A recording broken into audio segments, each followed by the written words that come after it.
Hörmətli müəllimlər, əziz abituriyentlər, hər birinizi salamlayıram. Ümid edirəm ki, yaxşısınız. Bugün sizə versal Washington sistemini izah edəcəm. Diqqətlə izləyək, qeydlərimizi aparaq. Videonu bəyənək və kanalımıza abunə olaq ki, video başqalarının da qabağına çıxsın. Demək, versal Washington sistemi 1-ci Dünya müharibəsindən sonra dövlətlər arası münasibətlərdə yeni qaydalar müəyyən etmək məqsədilə yaradılmışdır. Versal Washington sistemi, ümumiyyətlə, versal sistemi, versal konfransı 1919-cu ilin yanvar ayının 18-də Fransanın paytaxtı Parisin Versal sarayında çağırılıbdır. Bu konferansın 19-cu ilin yanvar ayının 18-də çağırılmasının xüsusi bir məqsədi var. Yəni bu təsadüf deyildi. Çünki Fransa bununla Almaniyadan qisas almaq istəyirdi. Səbəb ondan ibarətdir ki, Almaniya 1871-ci ilin yanvar ayının 18-də özünü imperiya elan etmişdi və bunun nəticəsində 1919-cu ilin yanvar ayının 18-də qəsdən bu tarix seçilmişdi. Yəni bu təsadüf deyildi. Bəs yaxşı, Paris sülhünün, yəni belə desək, Versal konferansının çağırılmasında məqsəd nələrdir? Məqsədləri nələrdir? Mən qısa qeydlər aparmışam, amma geniş şəkildə sizə izah edəcəm. Demək, Versal konferansının çağırılmasında məqsəd nələrdən ibarətdir? Birincisi, dövlətlər arası münasibətlərin yeni qaydalarını müəyyənləşdirmək. İkincisi, Almaniya və digər məğlub ölkələri cəzalandırmaqla onlarla sülh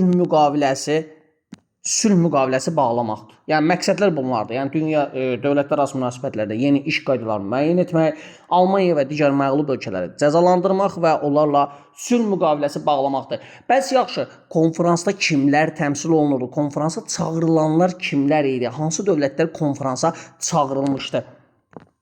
Diqqətlə qulaq asaq.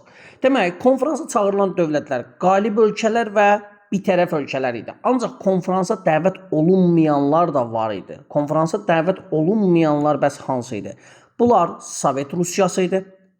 Çünki Sovet Rusiyası 1-ci Dünya müharibəsinin sonuna yaxın Antantadan, yəni öz müttəfiqlərindən xəbərsiz 1918-ci ilin mart ayının 3-də Brest-Litovskdə sülh bağlı müharibədən çıxmışdı. Yəni buna görə idi. Və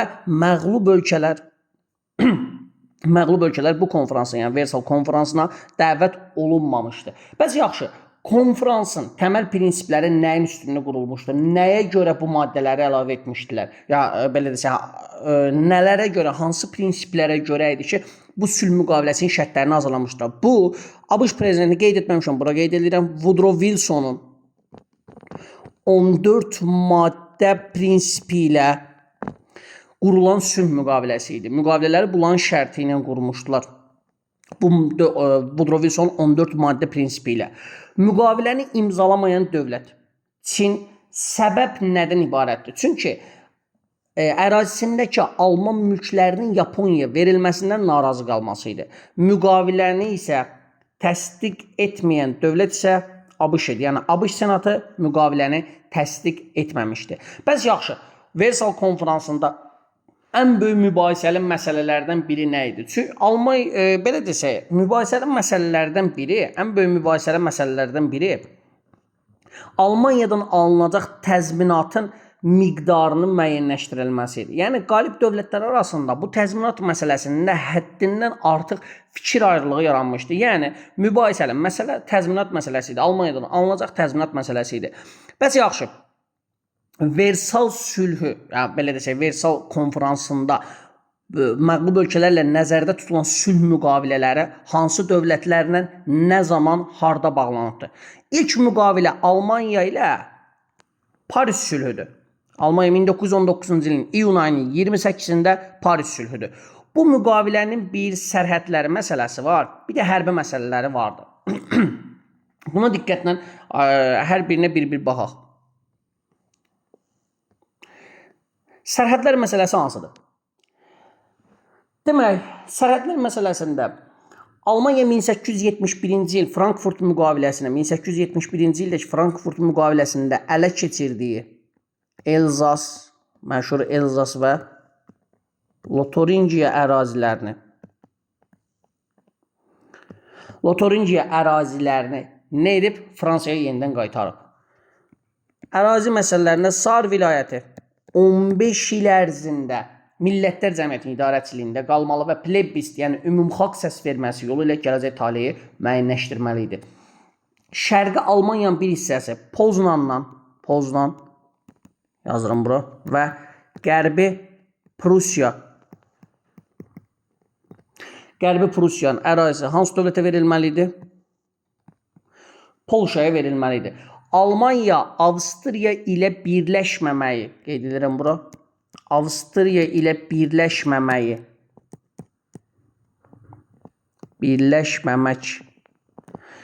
Almanya Avstriya birləşməməyi öhdəliyinə götürür və bütün müstəmləkələrini itirirdi. Sərhədlər məsələsini bir daha sizin üçün qeyd edirəm. Almanya 1871-ci ildə Elzas və Lotringiya ərazilərini yenidən Fransaya qaytarırdı. Yəni 71-ci ildə qazandığı Frankfurt müqaviləsində qazandığı həmin iki ərazini Fransaya qaytarırdı. Sar vilayəti 15 il Millətlər Cəmiyyətinin idarəçiliyində qalmalı idi. Poznan və Qərbi Prusiya Polşaya verilməli idi. Almanya Avstriya ilə birləşməməyi öz öhdəsinə götürürdü və bütün müstəmləkələrini almanlar itirirdi. Bəs yaxşı. Müqavilənin hərbi şərtləri nədən ibarətdir? Müqavilənin hərbi şərtləri nədən ibarətdir? Bunu bura qeyd edəcəm. Müqavilənin hərbi şərtləri nədən ibarətdir? Baxaq. Almanya öz hərbi qüvvələrini ləğv etməli idi.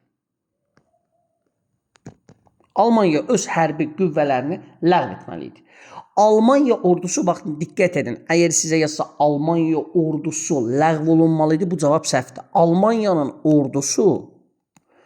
ordunun sayı 100 minə qədər endirilməlidir. Yəni ordunu tamamilə ləğv etmirdilər. Almanya donanması ixtisar olunmalı idi. Almanyada məcburi hərbi xidmət ləğv olunurdu. Demək, ən əsas məsələlərdən biri Reyn zonası silahsızlaşdırılırdı.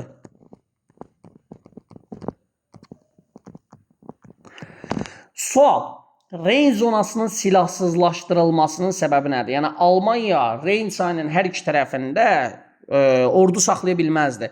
Bunun əsas səbəbi bundan ibarətdir ki, bununla Fransanın təhlükəsizliyini təmin etmək istəyirdilər. Yəni Reyn zonasının iki tərəfində də Alman qoşunlarının dayana bilməməsinin səbəbi Reyn zonasını silahsızlaşdırmaq istəyirdilər. Məqsəd bundan ibarət idi. Bunu diqqətlə yadınızda saxlayaq. Və ən ağır şərtlərdən biri Almanya hərbi şərtlərdə özünün təqsirkar olduğunu elan edir.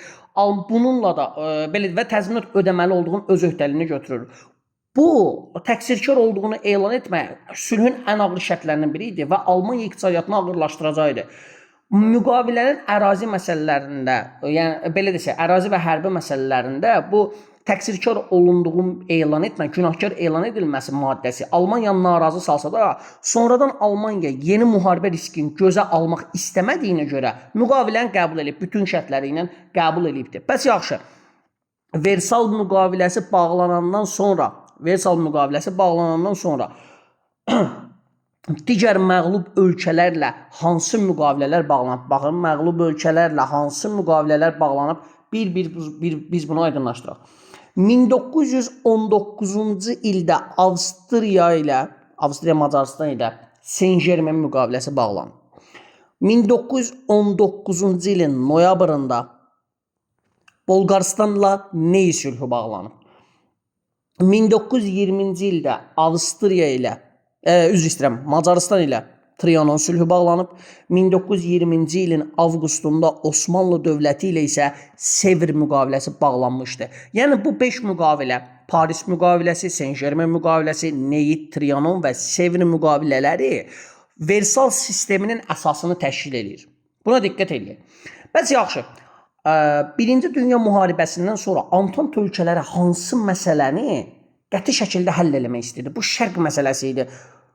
18-ci əsrin ikinci yarısında Rusiyanın irəli sürdüyü şərq məsələsidir. Şərq məsələsində hansı fikri nəzərdə tutmuşlar? Osmanlı dövlətinin ərazisinin parçalanması və paytaxtın ələ keçirilməsi idi. Ancaq şərq məsələsini qəti həll eləyə bilmədilər. Səbəb nədir?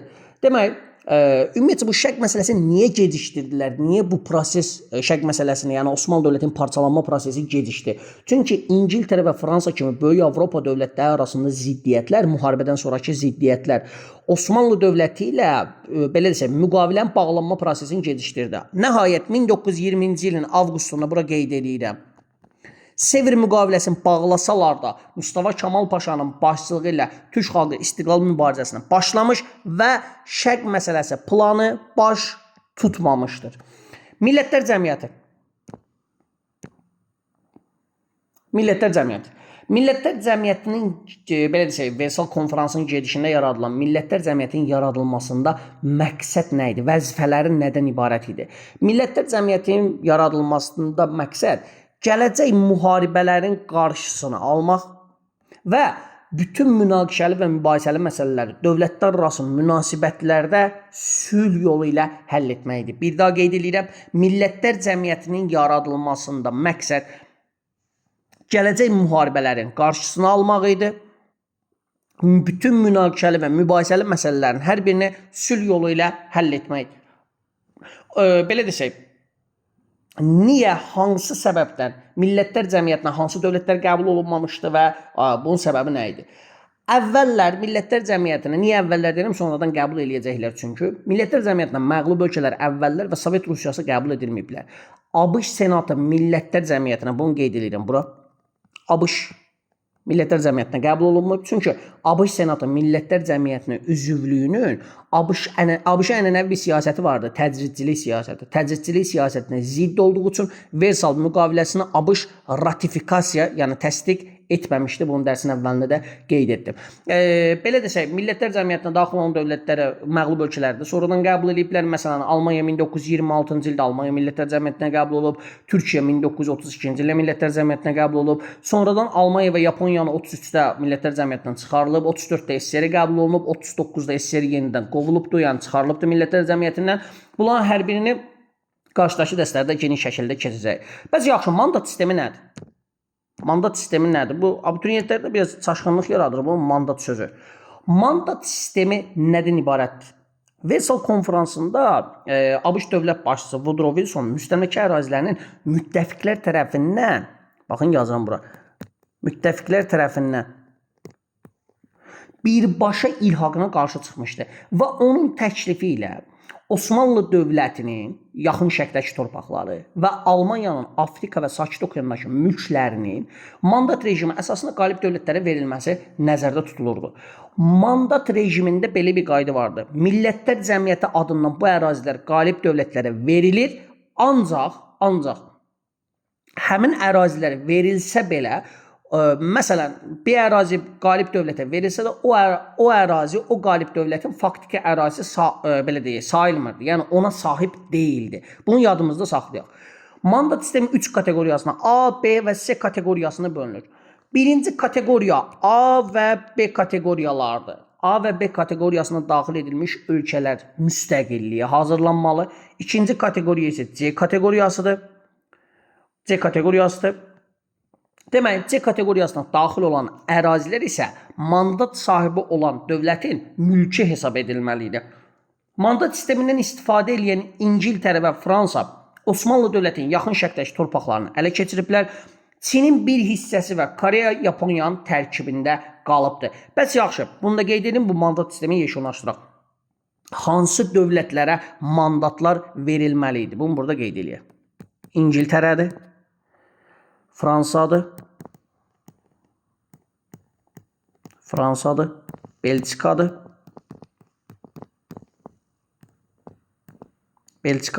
və Yaponiyadır. Bu ərazilər, bu dövlətlərə mandat sistemi əsasında Almaniya və Osmanlı torpaqları bölüşdürüləndə bu dövlətlərə ərazi verilməsi nəzərdə tutulmuşdur. Bəs yaxşı, Versal sülhünün nəticələri nədən ibarətdir? Versal sülhünün nəticələri. Buna baxaq. Versal sülhünün nəticələri nədən ibarətdir? Qeyd edək. Demək, Konfransda imzalanan müqavilələr Avropada, yaxın şərqdə sərhədləri dəyişib. Almaniya kimi Osmanlı, Rusiya, Avstriya, Macaristan imperiyaları dağılıbdır müharibədən sonra. Bir daha qeyd edirəm, müharibə dövründə iki dövlətdə monarxiya rejimi dağılıb. Biri Çar Rusiyasıdır, biri də Almaniyadır. Onların ərazi Balkanlarda yeni ərazi dəyişiklikləri meydana gəlib. Serb, Xorvat, Sloven krallıqları yaranıb.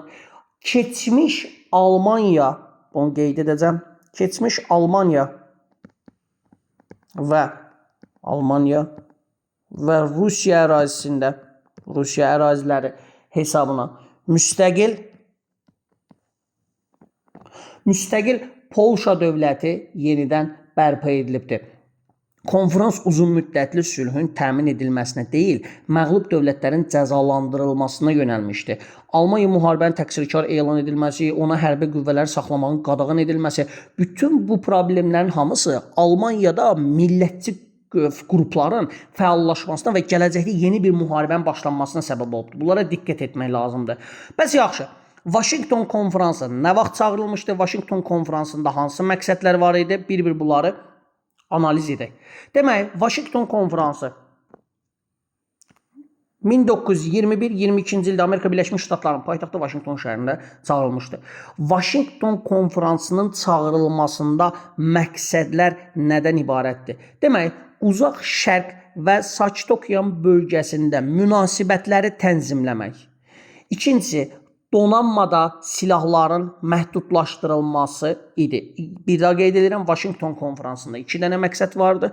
Hansıdır? Uzaq Şərq və Sakit Okean bölgəsində münasibətləri tənzimləmək və silahların məhdudlaşdırılması idi. Sual, 1921-22-ci illərdə çağırılan Washington konfransında neçə müqavilə var? Demək, 3 müqavilə var. Bunlardan biri, ikincisi və üçüncü müqavilələrdir. Bir-bir bu müqavilələrin hər birini sizin üçün aydınlaşdıraq. Birinci müqaviləni bağlayan dövlətlər hansılardır? Onlar qeyd eləyək əvvəlcə.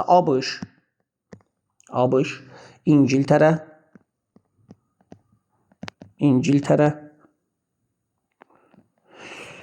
Fransa və Yaponiyadır. Demək, birinci müqavilədə, bu müqaviləni ABŞ, İngiltərə, Fransa və Yaponiya imzalayıbdır. Müqavilənin şərtinə əsasən, birinci müqavilənin şərtinə əsasən yuxarıdakı dövlətlərin, yəni bu dövlətlərin, ABŞ, İngiltərə, Fransa, Yaponiya, Sakit Okean bölgəsində şərtinə əsasən, baxın, Sakit Okean bölgəsində öz mülklərini birgə qorumaq və birgə tanınması nəzərdə tutulmuşdur. Bir daha qeyd edirəm, birinci müqavilənin şərtinə görə ABŞ, İngiltərə, Fransa, Yaponiya bağlayıbdır. Müqavilənin şərtinə görə Sakit Okean bölgəsində mülklərin birgə tanınması nəzərdə tutulurdu. Bəs ikinci müqavilə hansıdır? İkinci müqavilə Çinə aid müqavilədir. Burada yenə həmin dövlətlər iştirak edirdi. Birinci müqavilədəki dövlətlər iştirak edirdi. Sadəcə bura Çin də daxil idi. İkinci müqaviləyə, onu qeyd eləyək. Demək, bu müqaviləyə əsasən isə Çinin müstəqilliyi və ərazi bütövlüyü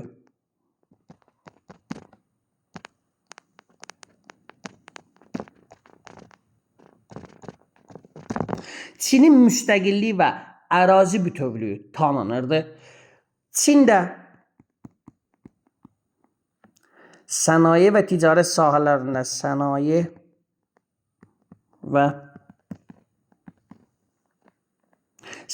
ticarət sahələrində bərabər imkanlar prinsipi tətbiq olunurdu. Bu açıq desək, bu ABŞ-ın illərlə tətbiq etdiyi açıq qapı prinsipinin siyasətinin həyata keçirilməsi idi. Bəs yaxşı, üçüncü müqavilə hansıdır? Üçüncü müqavilə yenə ABŞ, İngiltərə, Fransa, Yaponiyanın imzaladığı silahdır. Bu müqaviləyə dəniz silahlarının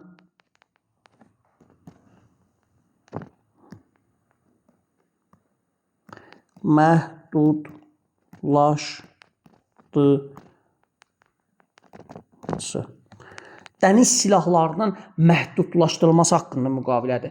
Bu müqavilənin iki mühüm nəticəsi olubdur. İki mühüm nəticəsi olub. Bunlar hansılardır? İki mühüm nəticəsi hansıdır? Yaponiya Sakit Okeanda öz fəaliyyətini məhdudlaşdırıbdır. Yaponiya qeyd edirəm. Yaponiya Sakit Okeanda öz fəaliyyətini məhdudlaşdırıbdır və İngiltərənin dəniz üstünlüyü ABŞ-la bölüşdürülmüşdür. İngiltərənin dəniz üstünlüyü ABŞ-la bölüşdürülmüşdür və hər üç müqavilə Yaponiyanın maraqlarına zidd olduğuna görə Yaponiya ABŞ-a qarşı revanşizm, yəni qisaslılıq siyasətinin əsasını qoymuşdu bu müqavilələr.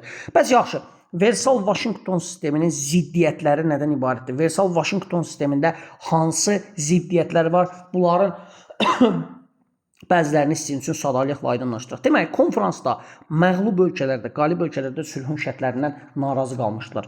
Yaxın Şərqin bölüşdürülməsini iki dənə dövlət, İngiltərə və Fransa. Yaxın Şərqin bölüşdürülməsində İngiltərə və Fransa arasında narazılıq yaranmışdı. Fransa öz təhlükəsizliyinə tam nail ola bilməmişdi. Yadınıza gəlirsə, Birinci Dünya müharibəsində London sazişini İtaliya ərazi vəd edib, Antante qüvvələri onu öz tərəfinə çəkmişdi axı. İtaliyaya vəd olunan ərazilər, gizli müqavilə, ona vəd edilən əraziləri İtaliya ala bilməmişdi. ABŞ, müqavilənin ziddiyyətlərində belə bir prinsip də var. ABŞ Avropada qüvvələr tarazlığını saxlamaq istəyir və Almaniyanın tamamilə zəiflədilməsinə qarşı çıxırdı. Niyə? Çünki Avropada İngiltərə və Fransanın güclənməsinə mane olmaq istəyirdi. Belə desək, Versal və digər məğlub ölkələrlə bağlanan müqavilələrin əsasını təşkil edən bu 14 maddə prinsipin həyata keçirilməsində ikili siyasətlər yeridilibdir. Bu da Versal-Vaşinqton sisteminin ziddiyyətləridir. Bu ikili siyasətlər nədən ibarətdir bəs? Demək, Avropada müəyyən dərəcədə həyata keçirilsə də, Afrika, Asiya və bəzi Amerika xalqlarına bu müqavilənin şərtləri şamil edilməyib. İngiltərə ordusunda döyüşən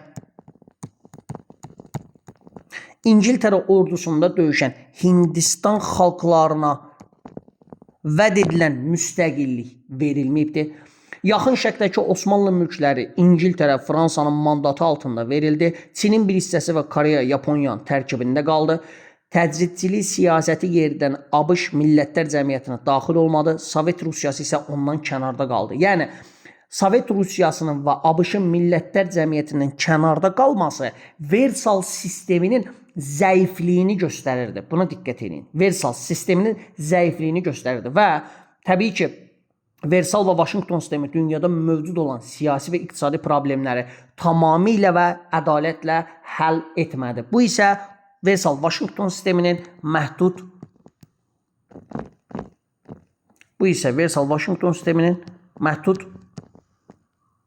cəhəti idi. Demək ki, Versal-Vaşinqton sistemi haqqında bu qədər. Ümid edirəm, dərsi yaxşı mənimsəyərsiniz, qeydlərinizi apararsınız. Bir daha qeyd edirəm, zəhmət olmasa dəstək üçün kanalımıza abunə olaq, videoları bəyənək ki, bu video başqa şagirdlərin və müəllimlərin də qarşısına çıxsın. Minnətdaram hər birinizə, çox sağ olun.